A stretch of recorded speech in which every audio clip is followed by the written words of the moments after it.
The story of Malaysia Airlines Flight MH370 is one of the most profound and heartbreaking mysteries in the history of modern aviation. It is a tale that begins with a routine nighttime flight and transforms into a global enigma, a massive, multi-nation search that spanned years, and a source of unending grief for the families of the 239 people on board. This is not just a story of a plane that vanished. It is a story of how, in our hyper-connected world, something so large and so full of life could simply disappear, leaving behind a trail of questions that, to this day, remain largely unanswered. The stage was set at Kuala Lumpur International Airport in Malaysia on the evening of Saturday, March 8, 2014.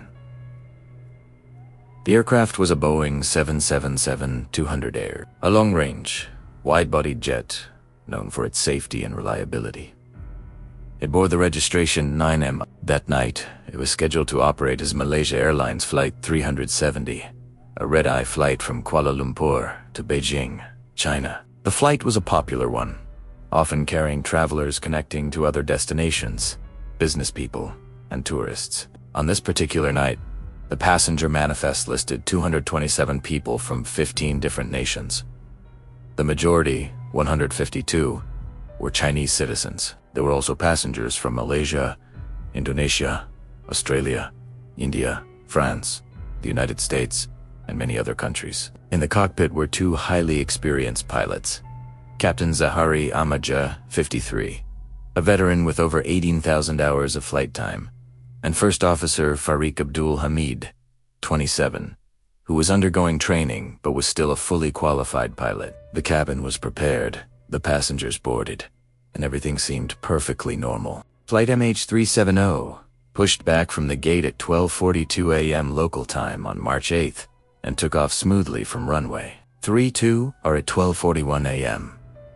The climb out was routine. The pilots communicated with air traffic control on the ground in Kuala Lumpur. At 1:07 a.m., as the plane was climbing through 35,000 feet over the South China Sea, the Malaysian air traffic controller received what would be the final verbal transmission from the aircraft. It was first Officer Farik's voice, calm and professional. "Good night, Malaysian 370. This was a standard sign-off, as the flight was about to leave Malaysian airspace and hand over to air traffic control in Ho Chi Minh City, Vietnam. Nothing in his tone suggested anything was wrong. But just minutes later, the first strange event occurred. The plane's transponder, a device that broadcasts the flight's identity, altitude, speed, and position to air traffic control radar, stopped working. At approximately 1:21 a.m., the symbol for MH370 vanished from the radar screens in Sabang, Malaysia. In Ho Chi Minh City, the controllers were expecting the flight to check in, but it never did. They tried to contact the plane, but there was no response. Initially, it was thought to be a simple communication failure. However, military radar in Malaysia, which passively tracks objects without relying on a transponder, told a different and more puzzling story. It showed that after its last known position, the plane had suddenly turned sharply to the west, flying back over the Malaysian peninsula. It then navigated in a way that seemed deliberate, flying around waypoints and avoiding the airspace of major cities before turning northwest and heading out over the Andaman Sea, towards the vast expanse of the southern Indian Ocean. For the first few hours, no one knew any of this. The disappearance was not publicly announced until the morning of March 8th, when the plane failed to arrive in Beijing. Families and friends waiting at the Beijing Capital International Airport were met with confusion and then growing dread. The initial search and rescue efforts were launched in the South China Sea, between Malaysia and Vietnam. Based on the plane's last known position, dozens of ships and aircraft from multiple countries scoured the waters, but they found nothing. This was the first major clue that something was terribly amiss. A modern Boeing 777 does not simply crash without leaving a significant debris field of floating wreckage and an oil slick. The complete lack of any findings in the South China Sea strongly suggested the plane was not there. It was the analysis of satellite data that provided the next critical, though frustratingly vague, piece of the puzzle. The Boeing 777 is equipped with a satellite communication system known as SATCOM. Even if the transponder and other communication systems are turned off, this system can automatically handshake or exchange simple electronic signals with a communications satellite belonging to the company. Investigators discovered that for nearly 7 hours after the plane disappeared from radar, its SATCOM system had continued to perform these handshakes with an Inmarsat satellite over the Indian Ocean. The final handshake occurred at 8:19 a.m. local time. The content of these signals did not include the plane's location, but by analyzing the time it took for the signal to travel between the plane and the satellite, a measurement called the burst timing offset. The frequency shift of the signal, known as the Doppler effect, investigators could calculate to possible general paths the plane might have taken, or a southern corridor deep into the remote southern Indian Ocean. The northern corridor was eventually ruled out because no country along that path reported any unexplained radar contacts. This left only the southern corridor. The analysis of the satellite handshakes, combined with the aircraft's estimated fuel capacity, led investigators to a grim conclusion.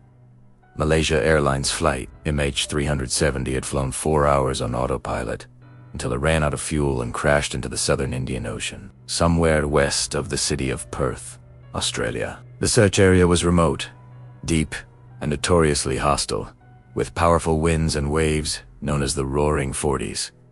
On March 24, 2014, based on this new evidence, the Malaysian Prime Minister officially announced that the flight had ended in the southern Indian Ocean and that there were no survivors. For the families, it was a devastating and abstract conclusion, offered without a single piece of physical evidence. The monumental task of finding the plane then began in earnest. Australia took the lead in coordinating what became the most expensive and extensive underwater search in history. The initial surface search for floating debris went on for weeks, but the vast ocean currents and time made it futile. The focus shifted to the seabed, which in this part of the ocean is a rugged, mountainous landscape known as the Broken Ridge Plateau, with depths exceeding 4,000 meters over 13,000 feet. Specialized ships equipped with towed sonar systems and autonomous underwater vehicles, AUVs, were deployed. They meticulously scanned the seafloor, mapping it in incredible detail. This underwater search continued for 1,046 days, from October 2014 to January 2017, and covered a vast area of 120,000 square kilometers. It found shipwrecks in all manner of ocean geology, but not a single piece of MH370.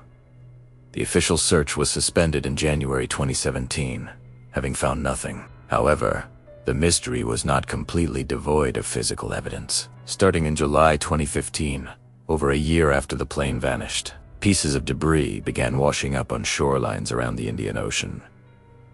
The first and most significant find was a flaperona, part of the wing that washed up on the island of Iranian, a French territory east of Madagascar. It was positively identified by its serial number as being from MH370.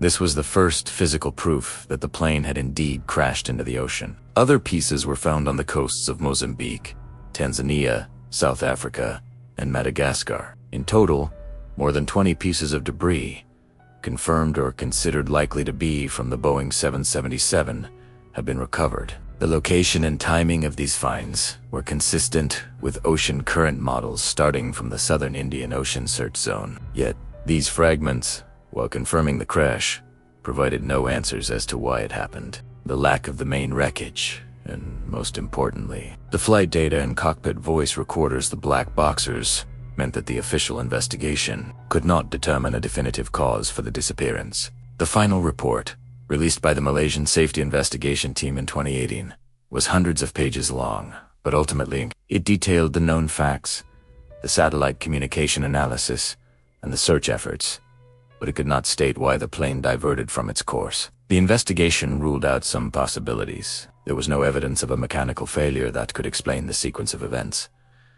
The plane's maintenance records were good. The cargo was standard and included no dangerous goods that could have caused a catastrophic event. The pilots and crew were thoroughly investigated. While some personal stresses were noted, particularly for Captain Zahari, no clear motive or evidence of suicidal or hijacking intent was ever found. The possibility of a hijacking was considered, but there was no communication of demands, and no group credibly claimed responsibility. The official conclusion was that the plane's disappearance was the result of unlawful interference by a third party, but this was a broad term that covered everything from a hijacking to an act by one of the pilots, as the evidence was insufficient to be more specific. The story of MH370 is therefore defined by an absence The absence of the plane, the absence of the 239 souls on board, and the absence of a clear reason for the tragedy. For the families, the lack of closure has been a continuous, painful ordeal. They have formed organizations, held vigils, and pressured governments to continue the search. Their relentless hope led to a second, private search by the American company Ocean Infinity in 2018. Using advanced autonomous underwater vehicles, they conducted a swift and aggressive search of a new area of 25,000 square kilometers north of the original zone.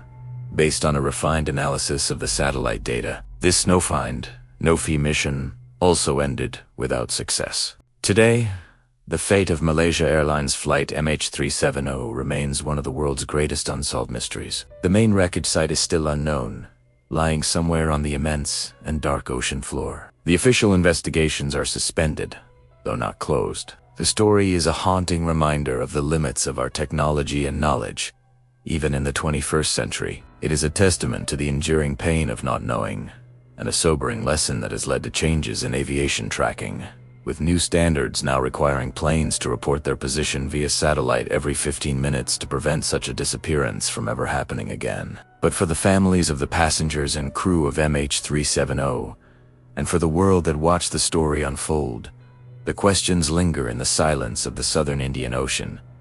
What truly happened in the cockpit that night?